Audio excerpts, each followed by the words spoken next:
Good morning, everyone. It is now time to start the GGX Finance Summit 2025.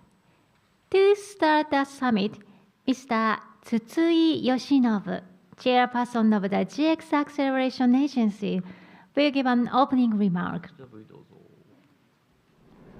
皆様、おはようございます。GX 推進機構理事長の筒井でございます。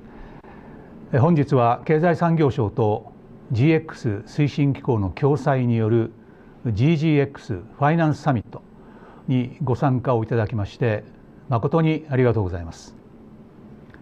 ご多忙な中を国内外から多くの皆様にお集まりをいただきました。心より感謝を申し上げます。近年各国の政策動向の変化、世界的な資源価格の高騰等におけるコスト高などを受けて、一部の投資に後ろ倒しや見直しの動きが見られるなど GX を取り巻く環境はますます複雑に変化をしております。一方で脱炭素化の必要性は何ら変わっておりません。脱炭素社会の実現と産業競争力の強化や持続的な経済成長、この両立に戦略的に取り組んでいる我が国としては、2050年カーボンニュートラルという目標を見据え、ぶれることなく着実に歩みを進めていくことがますます重要になっております。本年2月に閣議決定をされた GX2040 ビジョンでは、GX 実現に向けた投資予見性を高めるべく、中長期の方向性が提示されました。脱炭素と経済成長の追求と同時に、エネルギーの安定確保や経済安全保障にも寄与する形で、官民が協力して GX 政策の実現に力強く取り組んでいく必要があります。こうした中で GX 推進機構は GX 技術の社会実装を推進するための金融支援業務、来年度から導入される排出量取引制度などのカーボンプライシング業務、この2つの主要業務に加えて GX 政策等にかかる調査研究、企業間連携の推進、国内外への発信などGX 推進のためのハブ機能を第3の柱として位置づけて取り組んでおります。さらには海外との連携も重要であると考えております。9月には欧州においてクリーンテックのスタートアップと需要家を結ぶエコシステムを作り上げている EU のイノエナジーと連携協定を締結いたしました。日本国内での GX 取り組みのハブのみならず、世界にネットワークを広げていくことで海外市場も取り込み GX 市場の創出を目指しております。また海外のステークホルダーとの連携を強化する上で GX 推進機構にグローバルアドバイザリーカウンシルを設置をし、世界的に活躍する有識者6人にカウンシルのメンバーに就任をいただいております。それぞれのメンバーの専門的な知見を取り入れていくほか、彼らのネットワークを通じた海外の投資家等への発信にも期待をしております。本日はそのカウンシルメンバーによる世界の潮流や日本の GX に対する期待を議論するパネルディスカッションも予定をしております。2050年カーボンニュートラルに至る移行期間においては、エネルギーインフラや多排出産業を中心に巨額の資金需要が発生をします。国際情勢に変化がある中でも中長期を見据えて粘り強い資金供給を継続をすべく知恵を絞っていく必要があります。本日のサミットにおいてもトランジションファイナンスを主要なテーマの一つに位置づけて、その拡大に向けて議論をいただきます。GX はまさに経済社会の大転換を目指すものであって、これはサプライチェーンや業界横断の取り組みなくしては成り立たず、官民が緊密に連携して取り組まなければその実現はありえません。 GX 推進機構は GX 戦略推進の要として、また政府と金融機関、事業会社をつなぐ架け橋としてその使命を果たしてまいります。本日のサミットがご参加の皆様の今後の取り組みのヒントとなり、またさまざまなステークホルダーの皆様のネットワークの拡大・進化につながることを期待をしております。以上をもって私からの開会のご挨拶とさせていただきます。ご清聴ありがとうございました。Thank you. Next, Mr. 伊藤貞則, Director General of GX Policy Group, Ministry of Economy, Trade and Industry, will give an opening remark.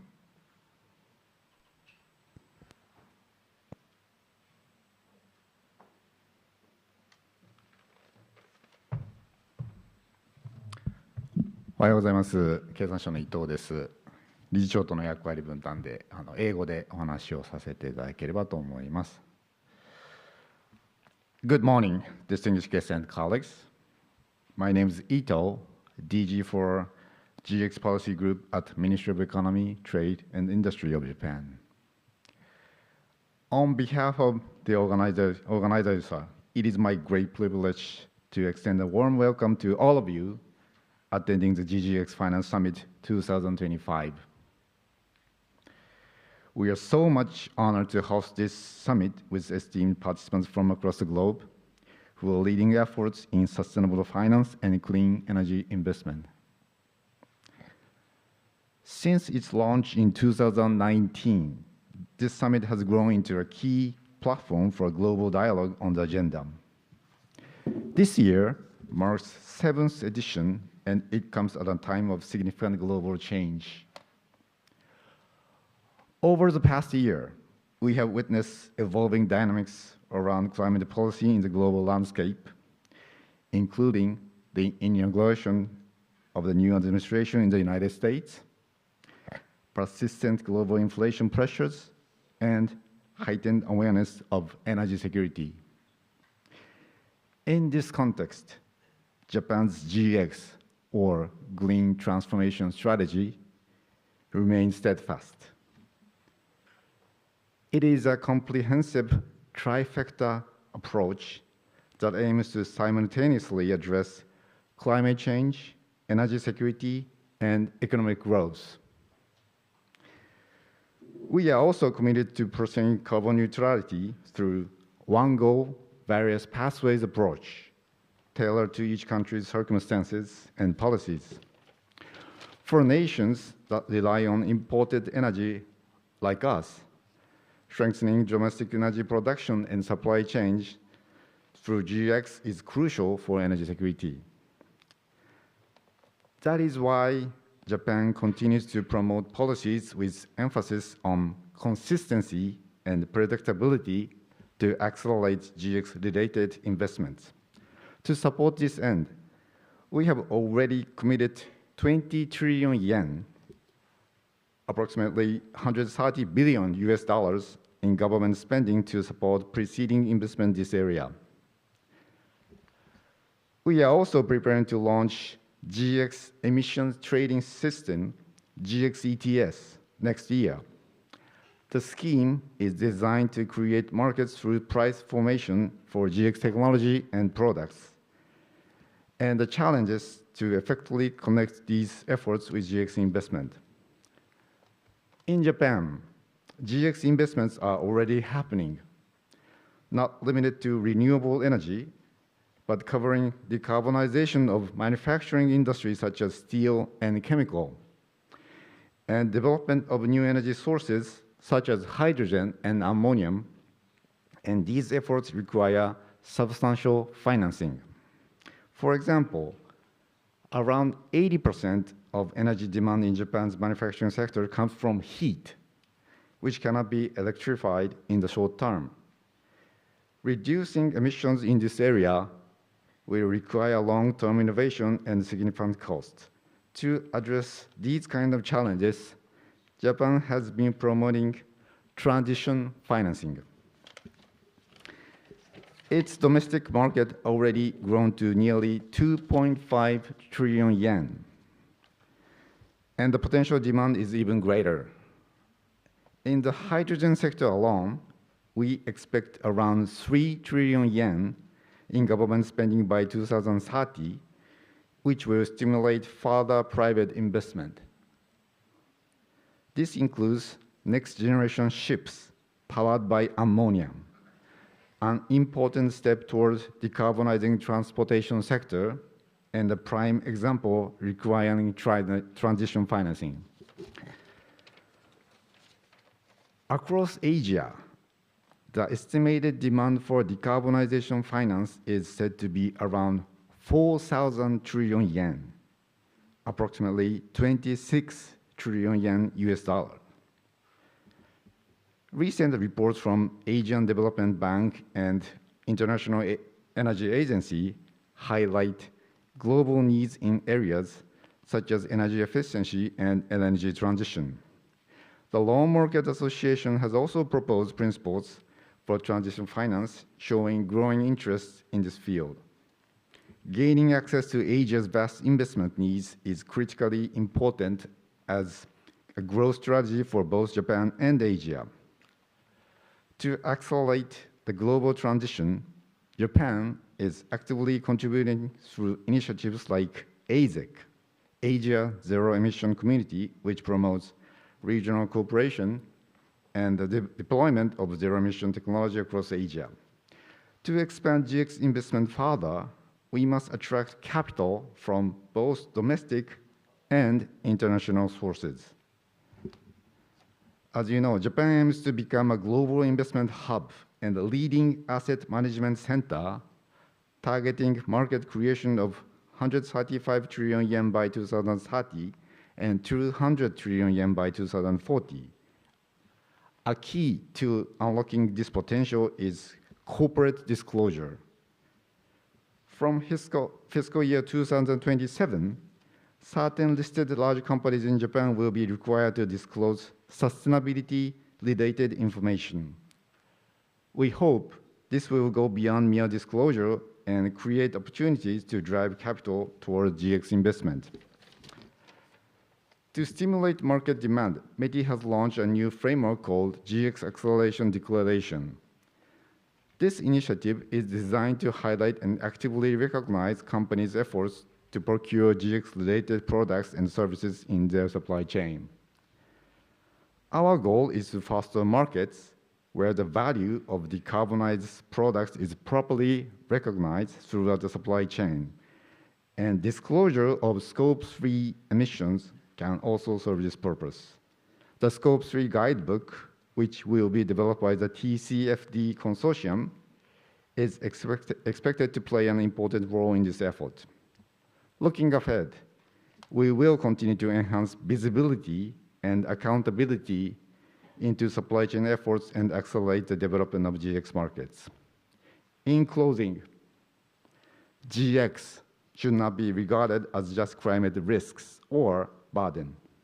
Rather, it is an investment in our future as a means to transform toward a more resilient economy and society, both in terms of energy security and economic growth.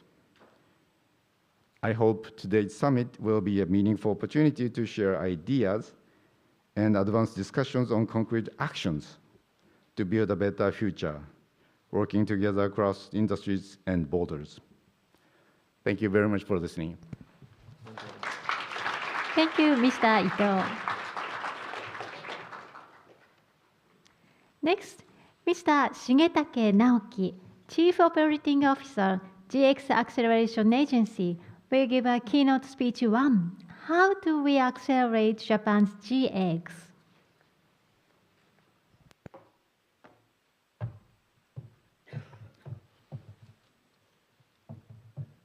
ご紹介に預かりました GX 推進機構 COO の重武です。本日は経済産業省と GX 推進機構の共催による GGX ファイナンスサミットにご参加いただきありがとうございます。皆さんの前でこのような基調講演の機会をいただき、大変光栄に存じます。私は2022年より GX 実行会議のメンバーとして日本の GX 戦略の策定に関わってきました。昨年7月からは GX 推進機構の COO として GX 戦略の実行加速化に取り組んでおります。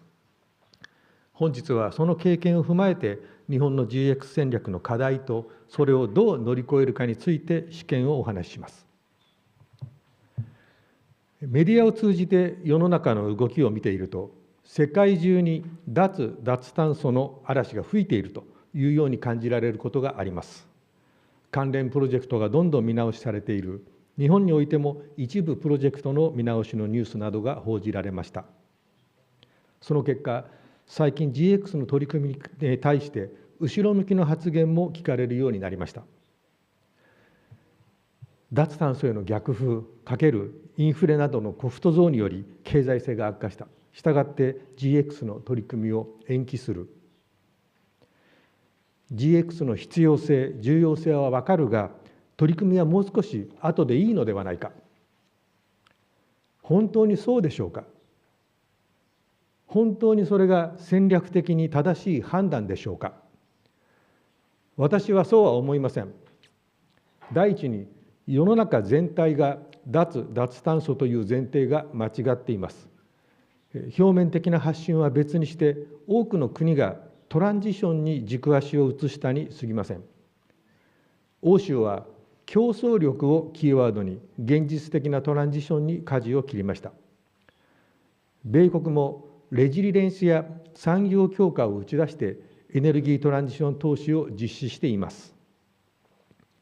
そもそもトランジションは2023年の G7 広島サミットで日本が提唱したものです。一足飛びにグリーンへ移行するのではなく、それぞれの事情に合わせてリアルエコノミーのトランジションを段階的に進めていくという考え方です。今、世の中の流れがそこに修練してきたと言えるのではないでしょうか。第二に、確かに一部の揺り戻しはありますが、すなわちすべての GX の取り組みが後で良いということにはなりません。なぜなら、後回しにできない取り組みがあるからです。GX の取り組みを100ゼロで考えるのではなく、今やるべきことをきちんと見極めてやる必要があります。第三に、他の地域で揺り戻しがあるとするなら、それは日本にとってチャンスです。競争相手がやらないときに取り組んでおくことにより、競合優位性を構築することができる。逆に世界にはそういうことを着々とやっている国もあります。エネルギーインフラの入れ替えや GX 技術の研究開発など GX の取り組みはただでさえ時間のかかるものが多くあります。競合に遅れて取り組んだら後で取り返しのつかないほどの差になってしまいます。それでは今我々は GX 戦略の何を優先して取り組んだらいいのでしょうか。そのヒントが今年の2月に閣議決定された GX2040 ビジョンにあります。その内容を私なりに解釈すると、業種によって異なるいくつかの筋が見えてきます。まず、エネルギー、素材などの供給サイドに近い企業にとっては、クリーンエネルギーインフラ、具体的には洋上風力、水素アンモニア、CCS などが挙げられます。また、エネルギー安全保障の観点から地熱などの国際エネルギー、原子力、地産地消系の観点から国際エネルギー、原子力に加えて地産地消系の観点から経済産業クラスターを作っていくような国内投資も重要です。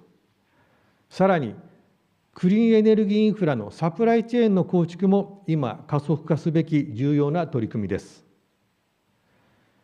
需要消費サイドに近い企業は環境価値の価格転嫁が切り口になります。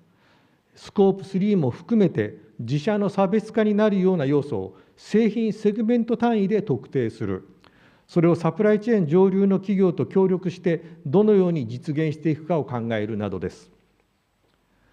一方、金融業界においては、ファイナンスとエミッションの考え方で自社のポートフォリオの入れ替えを進めるだけでは答えになりません。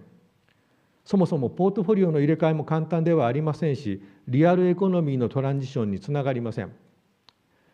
GX の加速化に向けて金融機関に期待されている重要な役割の一つは、自社の顧客が戦略的に GX への取り組みを進めることができるような戦略的なトランジションプランの策定、実行を促すようなエンゲージメント活動です。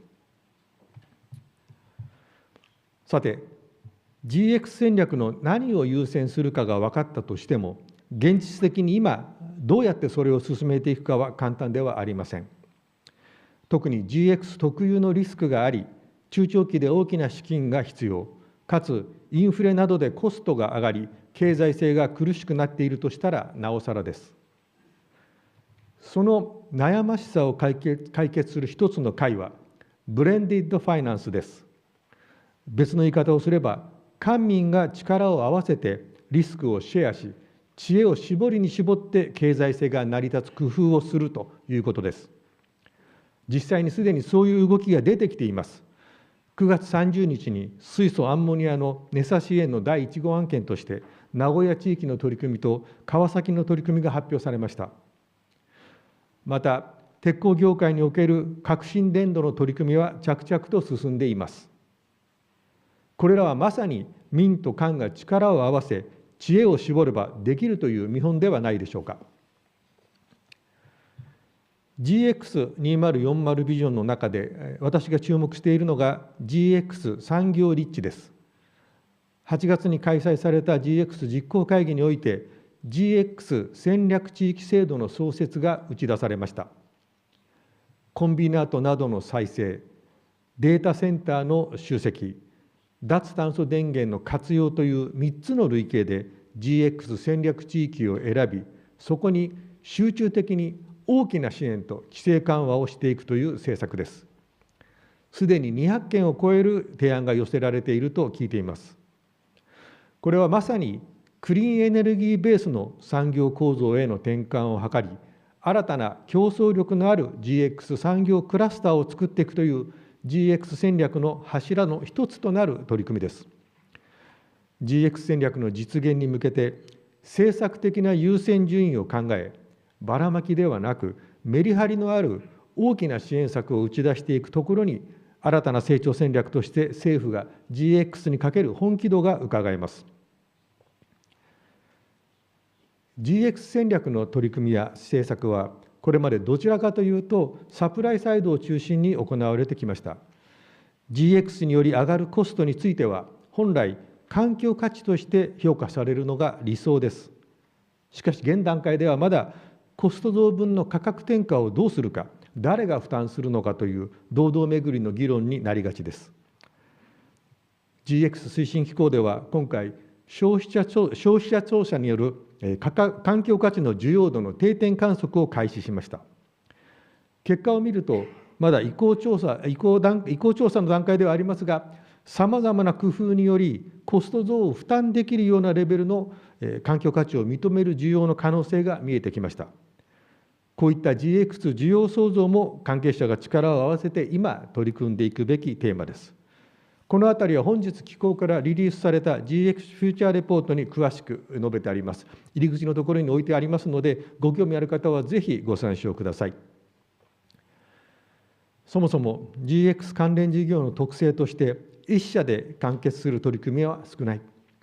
サプライチェーン横断、業種横断の取り組み、官民の連携が不可欠です。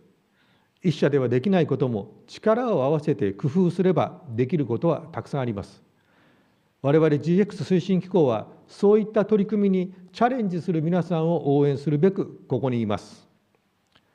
機構が持つ金融支援機能、すなわち民間では取りにくい GX 特有のリスクを取って金融支援をしていくこと、また GX ハブ機能、すなわち GX に関わる重要な課題の解決を加速化するために、さまざまなテーマで官民、企業間の連携を促進していくこと、こういった GX 推進機構が持つ機能を最大限に活用して、皆さんと力を合わせて GX に取り組んでいく所存です。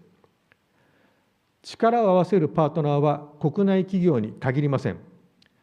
クリーンエネルギーや GX 製品において、海をまたいだサプライチェーンを作っていくこと、海外発の新技術を日本の製造業の強みと合わせて大きく育てていくこと、また日本の GX 新技術を生かして海外の GX に貢献することなどなど、 GX に関するコラボレーションと発展の可能性は日本に閉じるものではありません。足元の短期的表面的な状況に惑わされることなく、新たな成長戦略の柱の一つである GX をさらに加速化していくために一緒に頑張りましょう。私からは以上です。ご清聴ありがとうございました。Thank you, Mr. Shigetake. Now we will move on to the next session, panel discussion 1. Global trend towards carbon neutrality and expectations for Japan's GX. Discussion by GXA Global Advisory Council members.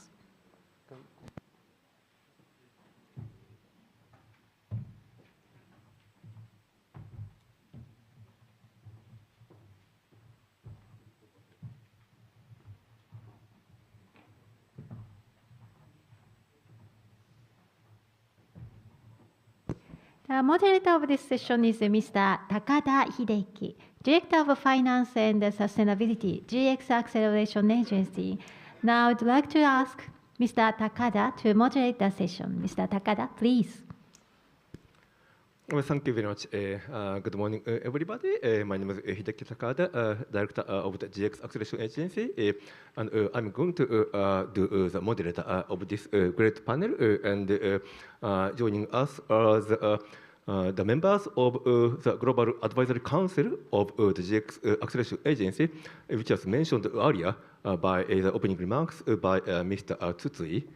And we are very lucky to have such a gorgeous a set of panelists coming from all over the world joining us. Three of them in person in Tokyo, and also two joining us. One from the New York. Amit, can you hear me? Good, good. And also Sean Kidoni from São Paulo. Can you hear me? Absolutely. Okay, okay, fantastic. So now we are going to have this gorgeous panelist to do the first session of this GGX Finance Summit. The title of that panel is The Global Trend Towards Carbon Neutrality and Expectation for Japan's GX. So the purpose of this panel is to know more precisely what is going on about carbon neutrality challenge and also about sustainable finance in the world in a more granular manner, and also to know what would be needed to overcome those challenges, and particularly what would be the role of Japan and Japan's GX Acceleration Agency, which we will expect. So here we have such a renowned speakers from the world who needs almost no introduction, but just let me give the introduction of just the name and organization of each speaker. So just from my right hand, Mr. Nicholas Pfaff from ICMA.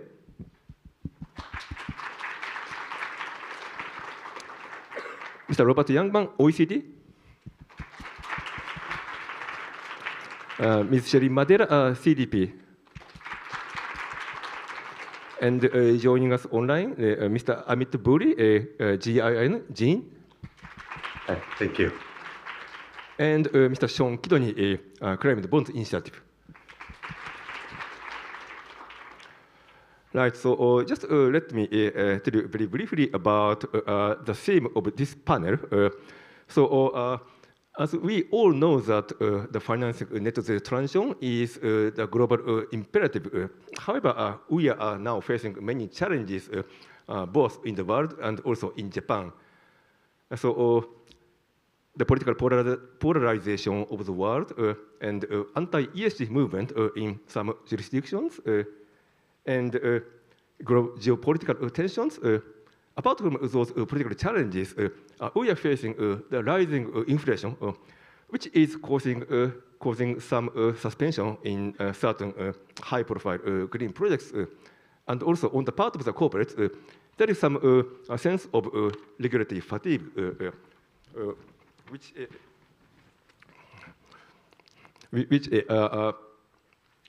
causes us to have some rethinking about regulatory framework. And faced with these challenges, some people might think that the sustainable finance and the challenge towards decarbonization is losing momentum or losing priority. However, that is not true. As discussed by Mr. Shigetake in his keynote speech, so this is not something like 0 or 100 simplistic picture. Of course, there are some areas which are facing challenges. However, in a large part, the green transition is still going on. So what we need is to have a more granular, more holistic picture of what is going on the ground. And we are here to talk about what is going on in the world from those speakers from the world based on their experiences. So that is the first part of the panel. And secondly, given those challenges, how we can overcome those challenges and to scale sustainable finance and financing towards carbon neutrality, what would be needed? What would be the key enablers? And particularly, what would be the role of Japan and Japan's GX Acceleration Agency? So that is the theme of today's discussion. So before going into the panelists, let us listen to another member of Global Advisory Council, who is Ms. Mary Shapiro, who unfortunately could not join us in this panel, but kindly gave us a pre-recorded video message. So now let's listen to Mary's speech. Thank you for the opportunity to be here today. We are witnessing a pivotal moment in sustainable finance. While there are undoubtedly headwinds to the transition in some quarters, the global momentum behind clean energy and the finance to build and enable clean economies has never been stronger. This year, the growth of solar and wind power generation has more than met the increased demand for power, with renewables for the first time producing more electricity than coal. Institutional investors and financial institutions are increasingly looking for opportunities to finance credible decarbonization plans and, crucially, are channeling capital into real economy solutions, renewables, grid resilience, transport, and low-carbon transformation of industry. This step change is possible because after years of hard work and innovation, we are reaching key economic tipping points where the investment that is good for the climate is also good for business. At the same time, the real financial risks of inaction are becoming more visible, more material, and more immediate. Just this year, Japan has experienced a summer of record heat as well as record rainfall, causing widespread flooding in Tokyo. These have destroyed infrastructure, disrupted production, and damaged health. Japan has a distinctive opportunity to build on its long-standing role as a global leader in sustainable finance. Japan has consistently demonstrated vision and pragmatism. The listing requirements announced earlier this month for the Tokyo Stock Exchange Prime Market mandate disclosures aligned with TCFD, marking another important milestone. By March 2026, those disclosures will be mandatory for all listed firms, and by 2027, alignment with ISSB standards is expected. Japan has also played a key role internationally as an early adopter of TCFD, hosted the GFAN's Japan chapter, and a global leader in transition finance. That leadership is visible and impactful. the government's 20 trillion yen climate transition bonds, its sectoral GX green transformation roadmaps, and support for just energy transition partnerships, such as in Indonesia, are testament to that. These efforts provide a model for how finance and policy can work together to deliver a credible, inclusive, and investable transition. They demonstrate sustainable finance is not a theoretical ambition, but is now the engine of growth, resilience, and competitiveness for companies and countries alike. At Bloomberg and GFANZ, we are proud to work alongside Japan's policymakers, regulators, and financial institutions to help scale these successes internationally and to continue driving progress toward a sustainable global economy. Thank you.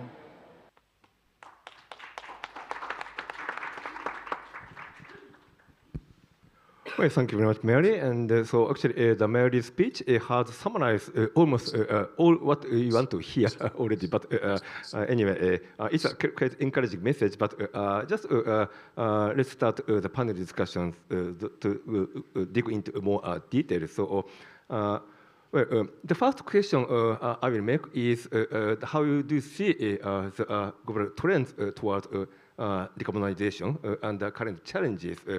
And so I will ask each of the panelists to talk about this based on each one's own standpoint or experiences. And so let me start with Amit. So you are now based in New York, and maybe the feeling the more direct headwind there. So what is the momentum there about sustainable finance, and in particular the impact investment world, which you are leading at the GIN? So Amit, the floor is yours. Great, thank you so much. I'm incredibly honored to be here for this opportunity, and I'm really honored to be part of the GX Acceleration Agency's Global Advisory Board. From my vantage point here at New York, I should also mention that the GIN supports a global network of investors that is based in over 60 countries around the world. So huge global investors, small boutiques, but one thing they all have in common is a conviction and a focus on using impact investment capital to achieve positive outcomes for people on the planet. Now, of course, we are definitely seeing, say, pullback in government support in certain parts of the world. And this reduction in incentives is creating an incredibly challenging planning environment, and investors are recalibrating, assessing new strategies and understanding the new market dynamics. However, it's also important to note there's incredibly strong momentum when it comes to climate solutions. We see, based on our research we published just 2 weeks ago, that 86% of surveyed impact investors are investing in climate solutions, and many of them have plans to increase their allocations to those solutions. Now, in this broader landscape of sustainable finance, this is a very important trend, as we see climate solutions as those solutions that are driving the transition to a lower carbon economy. Essentially solutions that help address climate mitigation in the real economy. And this is an area of increasing growth. Now, as governments pull back their spending, we're seeing increased expectations for investors, for the private sector, to play an even greater role. And with impact investors, we see a growing appetite to put more capital to work into climate solutions across a range of areas, including energy, transport, land use, agriculture and forestry, as well as buildings, and of course, industrial materials and waste management. One thing I should also note is that we're seeing a broader trend amongst institutional investors who historically have been focused on decarbonizing portfolios and are increasingly putting capital to work in climate solutions that are trying to decarbonize the real economy.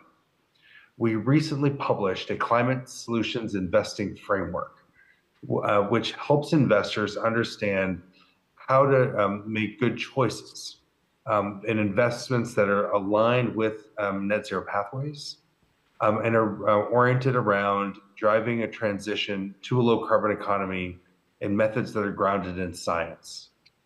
We think this is an incredibly powerful first move to help channel all this growing interest amongst investors, not just to climate solutions, but those that are based in science, that will operate in the right time frame and help us move along the important pathways that are needed to drive the transition to a low carbon economy. We're going to be convening investors, developing new tools, and developing case studies to help drive more investment into climate solutions. And we see Japan playing an incredibly important role. There's growing interest in impact investing more broadly, as well as in climate mitigation strategies amongst many large Japanese financial institutions. We've seen leadership from the Japanese government, of course, with the GX Acceleration Agency, as well as the Financial Services Authority that is helping to unlock institutional capital. We recently established a Japanese working group of financial institutions and hired a senior advisor to help us support the Japanese market as we see greater momentum for investing in climate solutions and helping to drive the green transition. Thank you. Well, thank you very much, Amit, for talking about a strong momentum about climate solutions.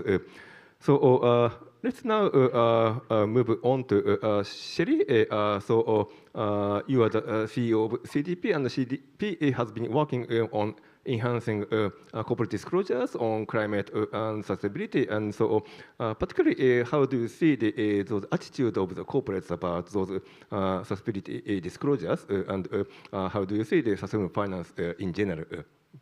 Great, thank you. Thank you, Hideki, and thank you for having us here today. Important topic, and delighted to share the panel with such esteemed figures as well. I do think that we should need to reset the rhetoric versus the reality. CDP has been around for 25 years, and I've had the honor and pleasure of leading it for the last 2 years. And speaking to CEOs, CFOs, chief sustainability officers from around the globe, the answer to my question about, how are you seeing targets? How are you seeing being able to engage with disclosures? How is it that you're working with the data that is underpinning sustainability decisions? It is absolutely clear that they are not backing down from any of the targets or the plans that they're making, because they've embedded it into business as usual. And this is actually what we all should want to hear. And what we're hearing as well, and instead of being anecdotal, is that every year CDP asks questions to the business community. And 2/3 of the world's market capitalization, over 25,000 companies around the world, report through CDP. And that number is holding steady this year. Our disclosure cycle is still open, so I can't give you accurate figures for this year, but we're almost there. We've got another 10 days. Anyone out there who still wants to disclose, please do so. But the fact is that that disclosure is not being done because it's mandatory. CDP disclosure is voluntary. And so why? Why do companies do it? The answer is simply that this is part of their needs for information in order to drive a good business.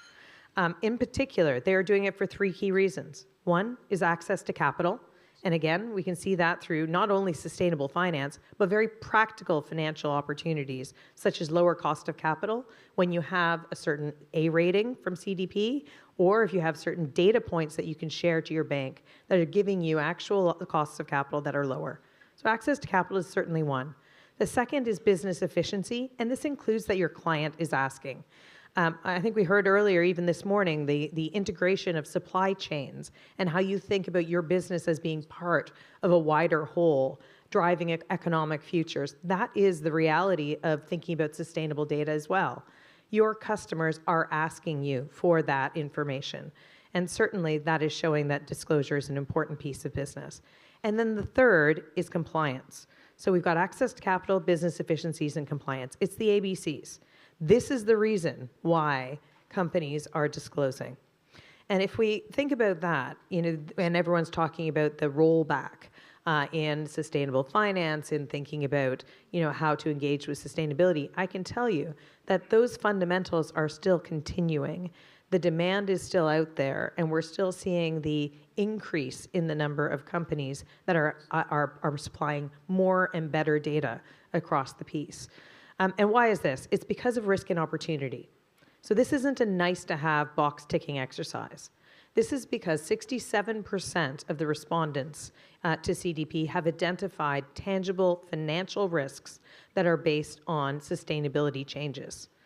Here in Japan, that number goes up to 82% of respondents recognize and can quantify financial risks to their business due to climate changes. And that actually starts breeding the question, well, how do you mitigate that? How do you invest against that? How is it that you create a price point for how it is that those actions happen? And really, that's at the heart of transition. That's what we're talking about. How is it that you make those changes? How do you invest in doing things differently in order to be able to capture a more sustainable future for people, planet, and profit? And what we're seeing here in Japan is that actually for every dollar that's spent on resilience, they have calculated themselves a return of $12, a 12 times return on investment to be able to create sustainability, resilience in your business. And that is why disclosure, sustainability, sustainable finance and business is going to continue. Not because it's a box-ticking exercise, not because there's only compliance. Actually, that's integrated into the business now, and I think that's something we should celebrate. Well, thank you very much, Sherry. It is quite inspiring to hear that the corporates are doing sustainability disclosures because that is already embedded in their business as usual, and they are doing continuing this for business purposes. So that is quite important message here. Well, now let's turn on to Nicholas ICMA. ICMA has been developing various robust frameworks about sustainable finance market instrument. Can you tell us your story from your market angle, please? Thank you very much. Thank you very much. And let me start by thanking you for referring to us collectively as gorgeous. I think only my wife to date has referred to me as gorgeous. I'm not sure she was completely feeling completely honest about it. But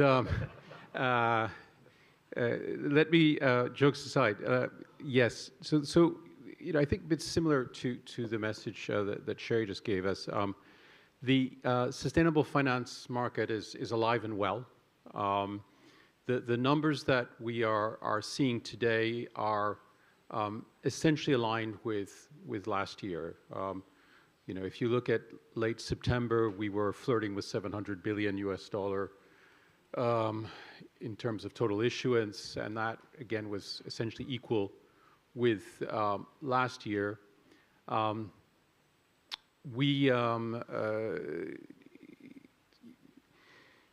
If you think about the again the overall geographic aspect of the market, we're also broadly doing well.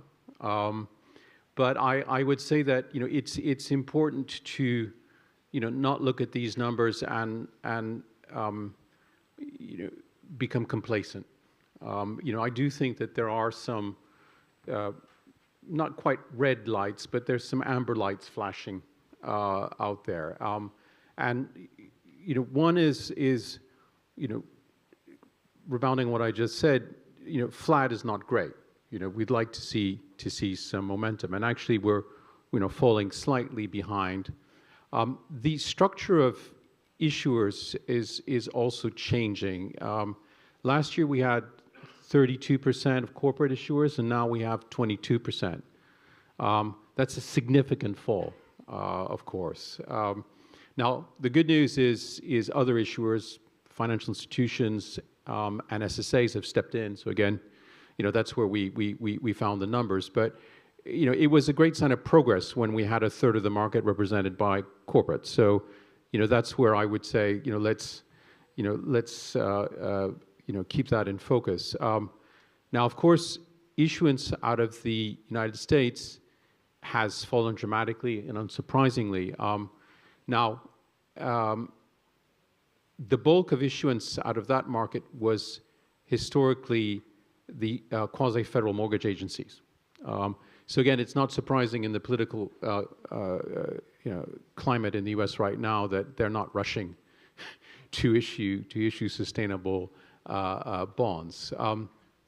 Now, other area of concern is when you talk to issuers, you do sense some fatigue in from some of them. You hear complaints that I'd like to really have a greenium, and I don't necessarily see that anymore. You also hear the comment that it's a lot of work. It's like disclosures. They say, well, am I doing this for free? Now, the good news is when you talk to other group of issuers, you hear the benefits of this market, and there is, of course, first greater access to market. There is diversification of investors, opportunity of longer maturities, a greater selection of currencies. And outside of the purely financial criteria, you also really can't beat the sustainable bond market when you want to communicate a sustainability or transition strategy. I mean, it really makes it real and is fantastic free publicity for a corporation, free visibility, et cetera.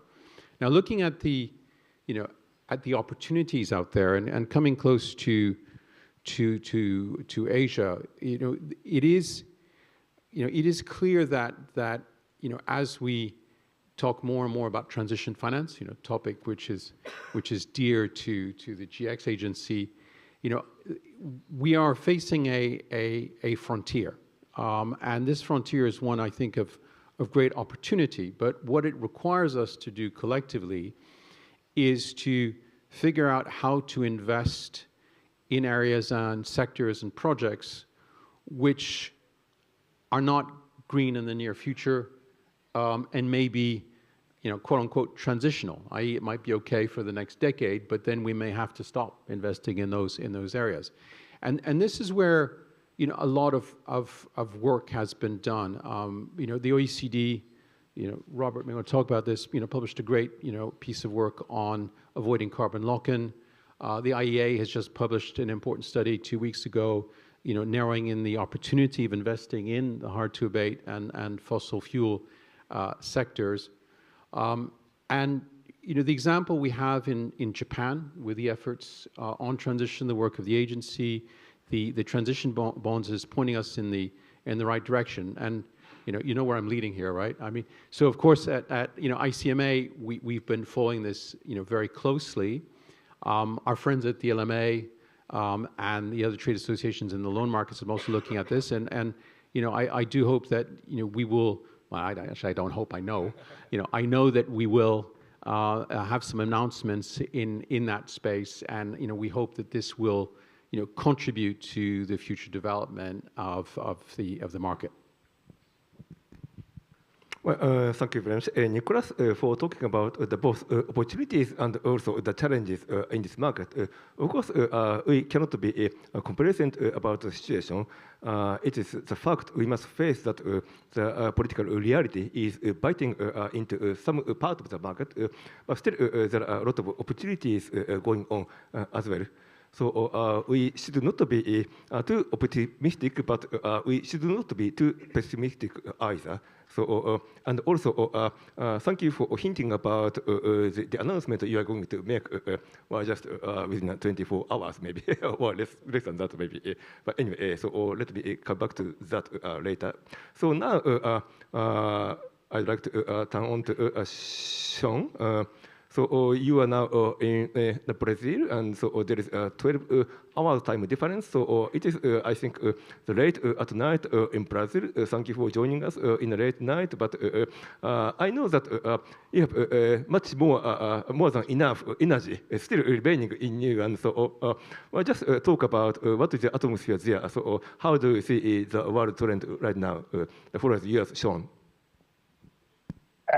Look, the negotiation process starts next week, but in the meantime, we've launched the report today, which shows that in the sustainable finance market, we expect to see $18 trillion US of issuance globally on a conservative estimate in the next 10 years. That's extraordinary. And Japan is a big chunk of that going forward. That's just based on the history so far before we bring in the new effect of the GX plan and other measures. You know, there are two stories here. There's the official negotiation track, the compliance track, the track where the US government has disappeared from sight. Then there is the track of organizations that are just getting on and doing it, like China, like India, like Japan, like the development finance institutions, like the corporations of the world that Sherry talked about before. And that's what I hear and the experience I have here. When you talked about trends earlier, I'm on the board, the Finance Advisory Board of the International Energy Agency. They say that last year, 93% of all investment in electricity generation globally was clean energy. I mean, hey, this world is changing before our very eyes. We're on a freight train that is moving fast, or maybe it's moving like a Shinkansen. And some parts of the world haven't quite realized yet. There's no change. Nothing that comes out of Washington, D.C. is going to change the direction of this particular train.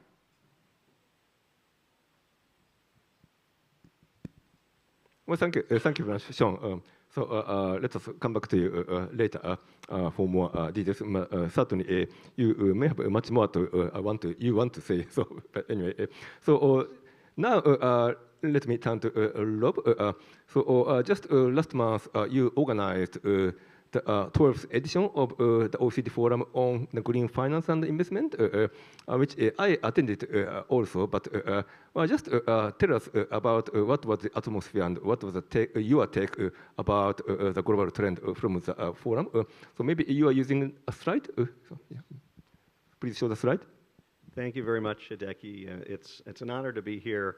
And I'd like to also thank you for joining us at the forum. So I'll tell you a bit. We're at one forum. I'll tell you about another one, but I'll get to the point, which is really about the atmosphere there and how to look at some of these developments in the context of transition finance and other key topics that we're discussing today.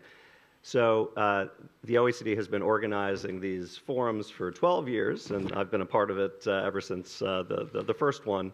You can see some key numbers here, but the idea is to bring together not just policymakers, which is the OECD's natural focus, but investors, banks, MDBs, thought leaders, and in particular emerging markets and particularly Asia and elsewhere. It's a truly international event. Our theme this year was investing in sustainability, investing in economic resilience. And you know, Hideki, you asked me what the atmosphere was like. And I think that with the sustainability agenda under pressure now, interestingly, there was a feeling of energy, heightened energy in the room, a special kind of energy that I haven't seen for a while.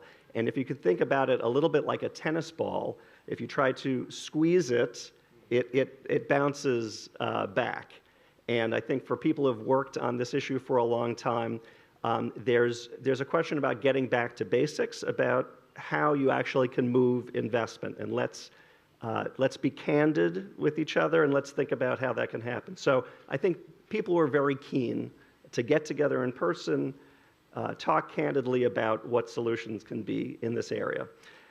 I think also this year, maybe more than in other years, we talked about how sustainability needs to be part of a strategic agenda rather than something on the side. The discussions were more about how does sustainability relate to fundamental strategic planning at the national level, which we've heard from speakers before. And I think that kind of integration into strategic planning is what you need to move forward here. Without it, you basically can't. You see a number of the session topics. One message that we heard is that to keep momentum going, you need a whole of government approach, and this is a classic message from the OECD, but it can't just be from the Environment Directorate, where I am representing environment ministries. It needs to be finance ministries, and this is why at the OECD we have worked with the finance ministry. I've had the pleasure of working with Hideki before, and now we're going to have a much closer partnership on a new project that I'll tell you about. You need this whole of government approach. You need a strategic approach where you align policies across trade, energy, energy security, which we've heard about. I think that that's going to be a key driver. We heard that, and competitiveness. The last session is close to my heart at the forum. It's about credible corporate climate action, and that relates to what we've heard earlier today. What we heard was the importance of rewarding transparency, which is something you've heard before, but also reality. And what do we mean by that? It's being upfront in corporate disclosure about what are policy dependencies. What do corporates need from government? What more do they need from government? And Sherry, you brought up price points. We heard about price point. This is about fundamental economics of these projects. They are occurring, as Sean said, but going forward in emissions-intensive sectors, what will it take to have deals done in competitive markets where you have profit? And so there's a clear role for policy there. Moving on to the next slide. And so this relates to work that the OECD has been doing for some time on transition finance. So Nicholas was very kind to mention our guidance on transition finance. And back in 2022, when we first worked on this, this was still a relatively new area, although ICMA was very early to this topic and an important pioneer in this area. We tried to plant the seed, which others have also taken and expanded, that in order to have credible transition finance, you need to have credible transition plans and credible corporate disclosures. So that work focused on 10 elements of what makes it a credible transition plan. It was mainly focused on environmental integrity. Similarly, in 2023, our report on carbon lock-in in transition finance, the risk is in emissions-intensive sectors where there are currently the technologies you need to get to net zero are not yet commercially mature. There's a risk that if you make incremental investment, you can lock in carbon. So this is a significant challenge in this area. We focused there. Again, the focus was on environmental integrity, but there's this other side of the coin that we want to look at now, and I'll just briefly mention it now. The question is, what's the role of policies?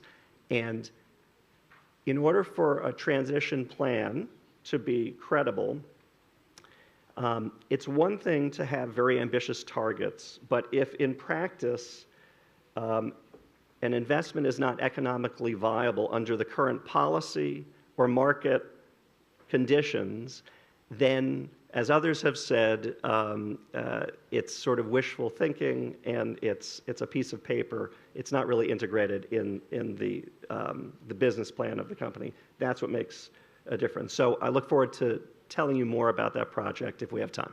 Thanks. Well, thank you very much, Rob. Excellent. You mentioned the importance of the whole of the government approach, and good news is that GX Acceleration Agency was established just last year, gathering people from Ministry of Finance, METI, and Ministry of Environment, and also from the private sector. So that's, I think, can be a model of a whole of government approach, I hope. So let's now move on to the second round of the discussions. So here, what we want to ask is, well, just given those the challenges in the world trend on decarbonization, how we overcome those challenges and scale transition finance and sustainable finance for financing carbon neutrality, what would be needed particularly, and particularly what kind of role would you expect from Japan's GX or Japan's GX Acceleration Agency? So in the first round, you've already touched upon some of that already, but let's elaborate on that in the second round. So again, let me start with Amit. So You mentioned the Japan's initiatives on impact investment already, but could you elaborate on that? And also, you have some comment on the expected role of GX Acceleration Agency for providing blended finance to create a climate impact on the part of private sector investment. So, Amit, the floor is yours. Sure. Thank you again. Well, first, I think it is so exciting to see so much momentum for impact investing in Japan. And as I mentioned earlier, we've seen great leadership from the government and increasing engagement from large Japanese financial institutions, pension funds, insurance companies, global banks, and asset managers. I think this creates great opportunity to look specifically at how we can channel those impact investments towards the green transition. And I think there are a few things that are really important in this moment. First, I think it's important to recognize that not all climate solutions are created equally. It's really important that we help investors identify those solutions that are most meaningful when it comes to achieving the scientific progress that we need at this critical time. Our work on the Climate Solutions Initiative is designed to do just that, and it's a public good that we think will hopefully be available in ways to help support Japanese impact investors and Japanese investors more broadly, even if they don't identify as impact investments.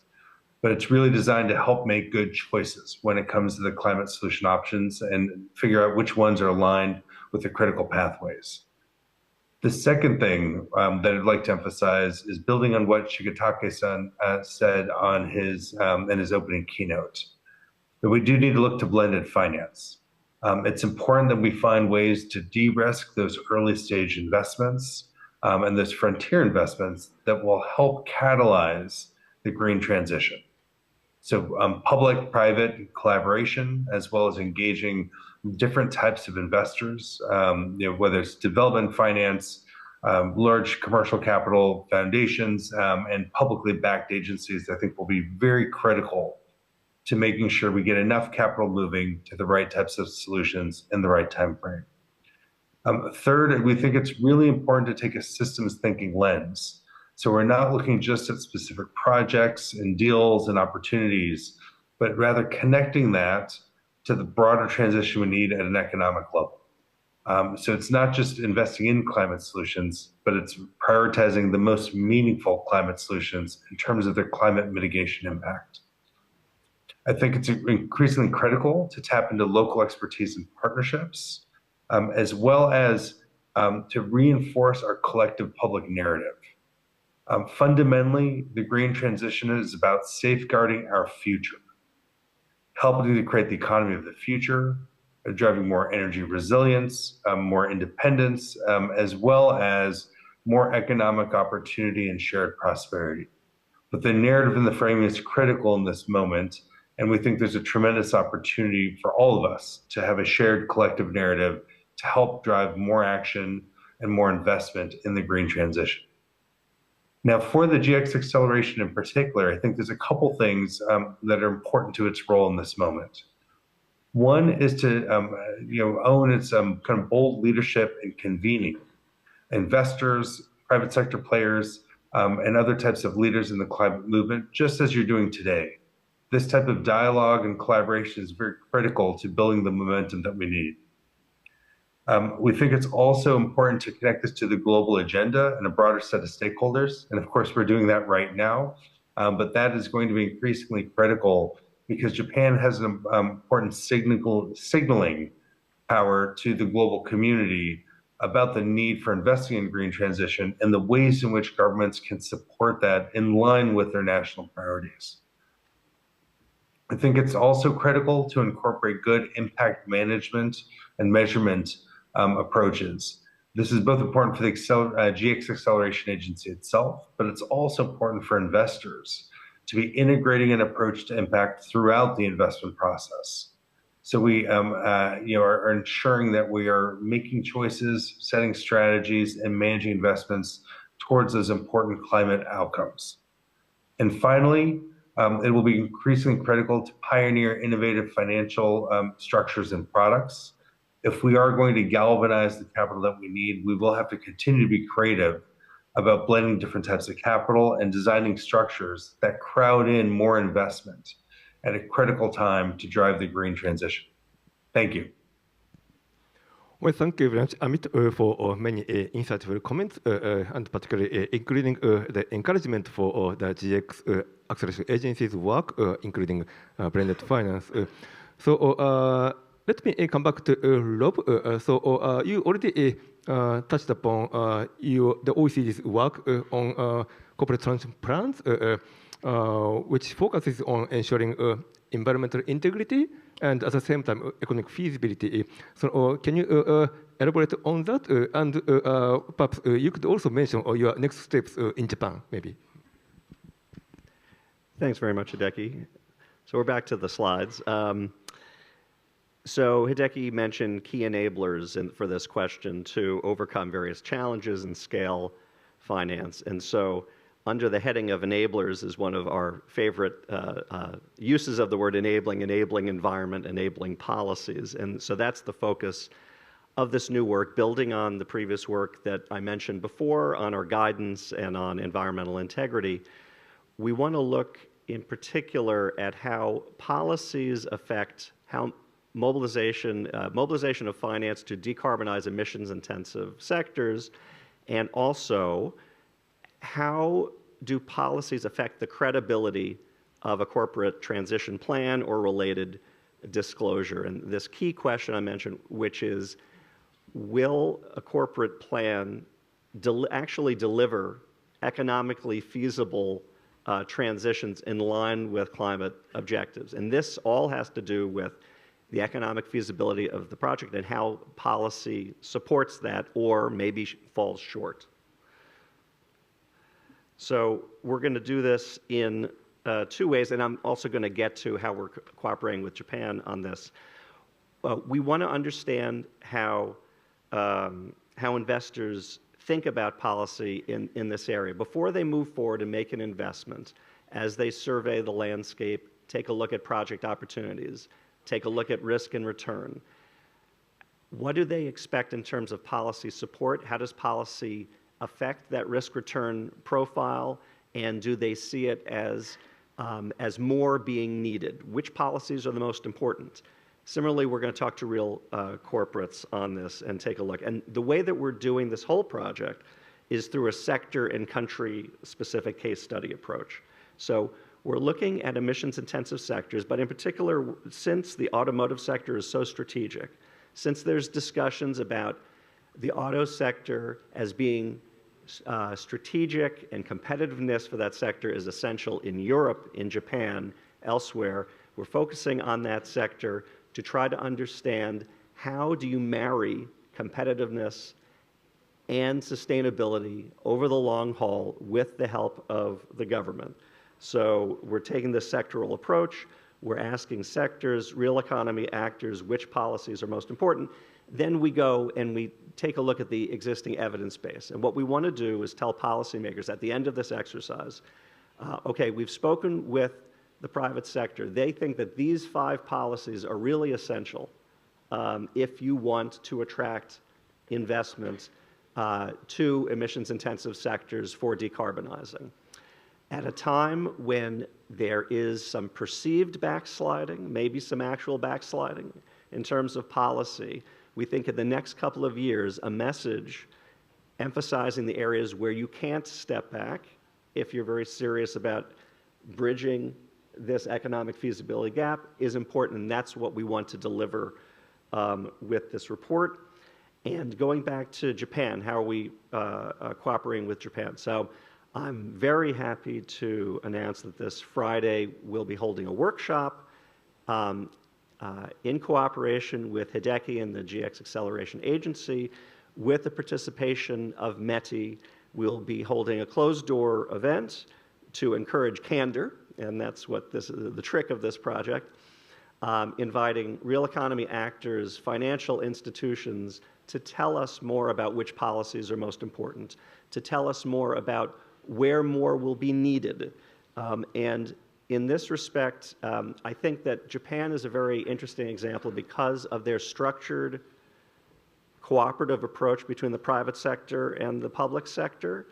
And the messages that we heard earlier, that this is strategic, this is for economic growth, and it's the government and policy and the private sector moving together to figure out how you can get finance in this area, how you can make it economically feasible. This is an interesting model, I think, for the rest of the world that we want to better understand and to share.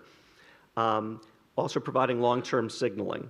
I think that this is important. We heard earlier that investors want consistency, predictability, and this is about economic growth. Again, Japan, through its 2040 vision, is a very interesting model. Now, this is not only about highlighting where Japan is doing things that make it an interesting model for the rest of the world. We want to think about what more is going to be needed for investors to actually move forward here.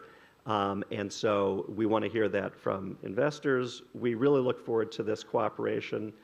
Thanks again for the opportunity, Hideki. Well, thank you very much, Rob, particularly for mentioning the workshop, the OECD GXA workshop. We are very happy to host at the GX Acceleration Agency on this Friday.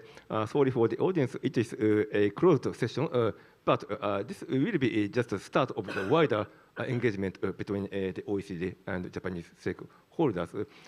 So let me turn on to the Sherry. So you already mentioned Japan's presence in disclosure space, but could you elaborate on that? And also, you could touch upon your expectations about GX agency's role, particularly we are taking forward GX Hub activities, which brings together various stakeholders and help the corporate's effective disclosures on climate and sustainability. The floor is yours, Sherry. Thank you very much. I think we just need to remind ourselves and ground ourselves that finance needs confidence, and confidence comes from data. So if we're talking about transition, let's think about actually what good looks like. And I really applaud the work of those on the panel and elsewhere that are starting to really put some rigor around transition, not just targets. So I think that there's already been appreciable positive momentum. I also think that transition is about opportunity, right? It's about looking into the future and saying, how is this going to migrate and change for the better? For the planet and for the sustainability, but it's got to be better for profit as well. So, those things should be actually working completely together. Otherwise, I think that we are probably going to meet more and more resistance as we go forward in this effort. So again, part of this is making sure that we're getting it right and we're putting the right steps forward. The good news is that CDP asks a lot of questions. And some may see that as a burden, and others are asking us to ask more, because some of those questions are about surfacing opportunity. And 75% of Japanese companies that disclose through CDP have identified opportunities from environmental action. And those opportunities are quantifiable, and they're part of being embedded in their business. And we're seeing globally, we did a report earlier this year about transition finance, and $54.4 billion worth of identifiable benefits of profitability have come out of the disclosures around the world. So this is tangible and real. And the more that we can highlight that, I think the more interest we will have from a wider segment of the economy. 12,000 companies around the world report through CDP on specifically transition-related data points. So again, this is not something that we're still deriving. This is very, very direct, and that number is growing rapidly. The question about GX and the role of GX is a great one, because it's a really venerable institution that is growing rapidly in terms of thought, and this convening is a real core piece of that benefit. But I'd like to pick up on something we talked about earlier this panel, which is a whole-of-government approach. I don't think that's enough. I think we have to have a whole-of-economy approach. And of course, the government is one of the key players in that economy. But if you look at it globally, only 67% of economic activity 67% of economic activity comes from the private sector globally. And that's including all of the players out there in the world. You know, in some places around the world, for example, the US, 82% of economic activity comes from the private sector. So again, part of this is making sure that we're not creating a gap between what we know at the corporate level and we know at the sector level and what we know at the government level. Because actually governments have only got two real levers to pull. The first is actually how they do the business of government. And hopefully that is increasingly sustainable. And the second one, we've talked about that a lot on this panel, is the policy lever, which can be really, really impactful, really positive, and create good business going forward, but only if it's completely joined up with the information and the data that's being generated from the corporate level. So that I think is something that we need to think about, and how we as CDP can step up to help GX, not only here in Japan, but also how Japanese companies are investing and doing business globally, and making sure that that data is all joined up.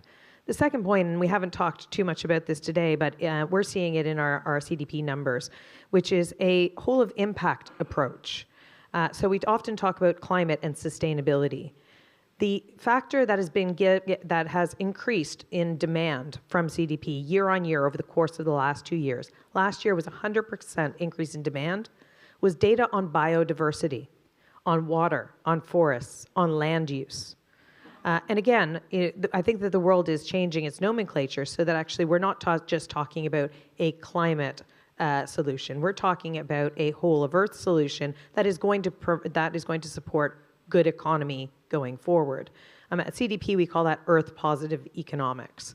And we're looking at how it is that GX can also support that thinking, because I think the two are intertwined. And what we've seen from here in Japan, we've had more A-listers for climate, water, and forest than anywhere else in the world. You know, there's a real appreciation from the Japanese corporate community that nature plays a critical role in good economics. And I hope that that's something that we can actually include in transition going forward. It's what's catching the opportunity worldwide. I think Japan already has a head start. Well, thank you very much, Sherry, and particularly for mentioning the whole economy approach. And so that is exactly what the GX Acceleration Agency is aiming for.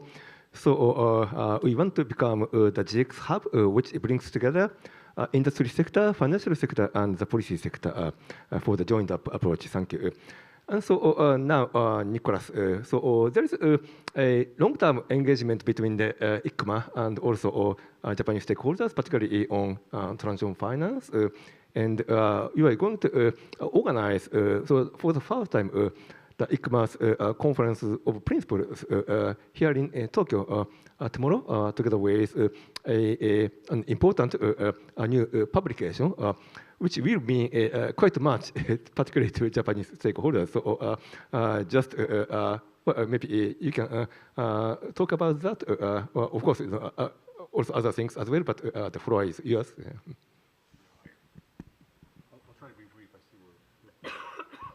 I'll try to be brief. I see we're short on time, but yeah, we've had not just ICMA, but the whole market, the sustainable bond market, and the stakeholders and institutions that we represent.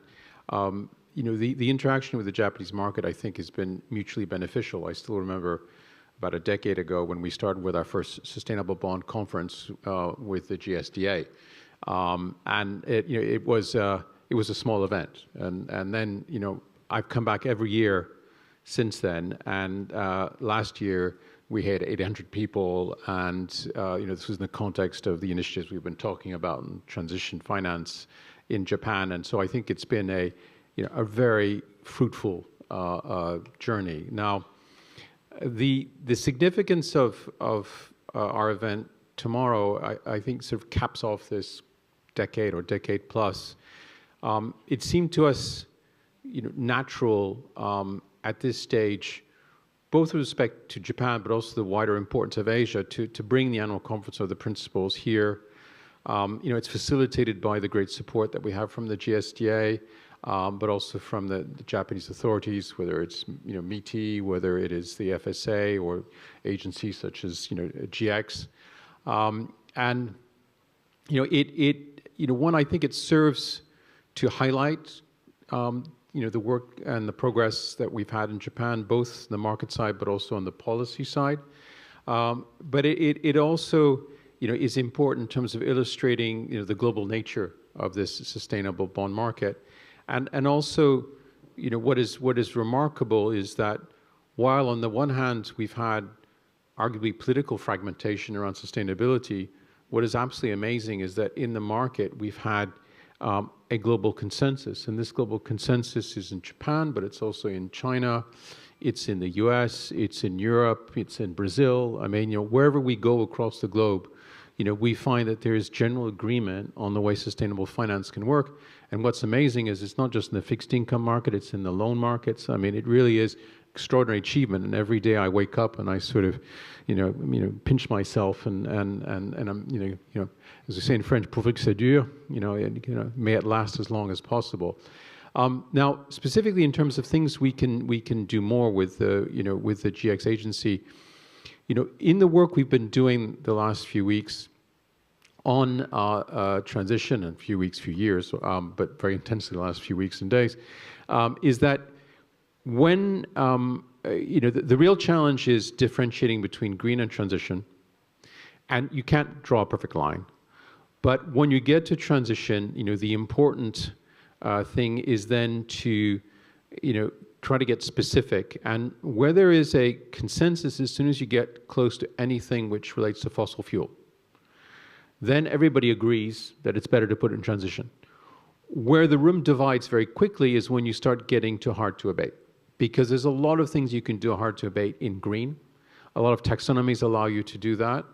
But at the same time, there are a number of important things, of which some things have been doing in Japan, that don't fit well in green. And so where I'm leading with this is, I think for the future, you should continue to do more of what you're already doing. But the more we have case studies, concrete projects, illustrations, especially from the hard-to-abate sector, where Japan is demonstrating what can be done, at this other side of the frontier, this will benefit not only Japan, Asia, but I think, the overall market. Now, I see we're completely out of time, so I'll stop. Thank you very much for Nicholas. And so, finally, Sean, sorry for keep you waiting. And so, actually, now we are already past the promised time. But of course, we'll give you it's all right. We'll give you the floor to you. So, just say something, say anything, including the closing remarks for this panel. Please, Sean. Sure. I will just pick up Nicholas on one thing. Transition is not about fossil fuels. I mean, we need to be transitioning to somewhere. We need to transition to 1.5 degree, to low carbon. In the International Energy Agency's net zero pathway, for example, new fossil fuels are deeply problematic. We need to be phasing out in a certain timetable. So not quite that simple. And of course, Japan proves the contrary, because the Japanese experience with transition bonds has been a wide variety of investments across multiple sectors. So yes, there's a labeling question in Europe, preferring to use the term green, which is changing, by the way. Japan, I see, is way ahead of the pack, because really, transition is everything. Transition to low carbon, transition to resilience, transition to a new economy, transition to enabling investments in places like Brazil and Australia with critical minerals. We need to understand that what we're really talking about is how we transform our economies to become future fit. That's really what it's about. Now, in Japan, we've seen some great issuance in the program. As Hideki, you mentioned earlier, we've done a certification for the first Japanese sovereign. We're doing it for Sapporo. We've done it for Tokyo for their resilience bond recently. But it is everything. And that's the exciting part of the Japanese program, which is called a Green Transformation Program initially, GX. Of course, there's a lot more to do by transforming. But, this is really important. And the fact that Japan's now taking this to the region, with the GX ASEAN consortium and so on is so important in terms of Japan's role in the world to help green ASEAN, to help green South Asia, to help green other economies around the world. In terms of opportunities, I'm going to just leave you with a couple of opportunities. Domestically, we do have the need to look at ambition and how far we can go. With the extension of the GX program, we have a chance in Japan, which we haven't had before, to address a 100-year-old problem of energy imports and energy security. And that's because we now see that there are many projections showing that we can go to 90% renewables by 2040. Of course, the National Energy Strategy is very conservative about that. But with fast-track measures, with implementation of the METI Grids and Transmission Plan, we could actually do this. And that's one of the discussions around transition and transformation that we need to have, how we can push for ambition. The second thing is, in terms of taking this GX idea global, which is what I'm extremely enthusiastic about doing, I think we have an opportunity this year to create bilateral green trade agreements. For example, I'm in Brazil at the moment. Brazil is very interested in having green trade agreements for critical minerals, for other kinds of resources with Japan, with India, and so on. There's an opportunity to do it with Australia and critical minerals and energy, with India and so on. This is what I think Japan can lead on in the next year, taking the GX program global and building it into bilateral trade agreements to take the ASEAN GX consortium to another level. I think that's the exciting part of it. But look, at the end of the day, Japan is setting the pace on the idea of transformation, and that's what counts. All right, so thank you very much. And so, so far, this panel has identified the many challenges around there, but also the opportunities far exceeding those challenges, and also the increasing expectations for Japan's GX and GX Acceleration Agency. I think this is a great start for today's GX Summit. And so now I close the first panel. Please applaud all the panelists. Thank you. Thank you very much. Thank you, Mr. Takada, and the panelists. Thank you very much.